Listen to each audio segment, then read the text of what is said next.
Hello, in this video I want to show you how to install Google Classroom on your Xiaomi Redmi Note 10 Lite.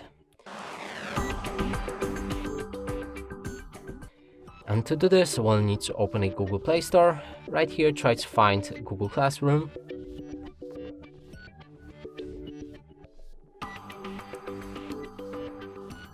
Select it and install it. When it's ready, you should be able to open the app and click on Get Started. Choose the account for your classroom.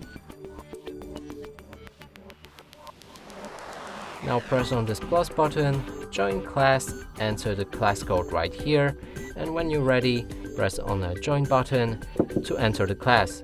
And that's it for this video. Hope you like it. Please consider subscribing to our channel, leave a like and a comment below.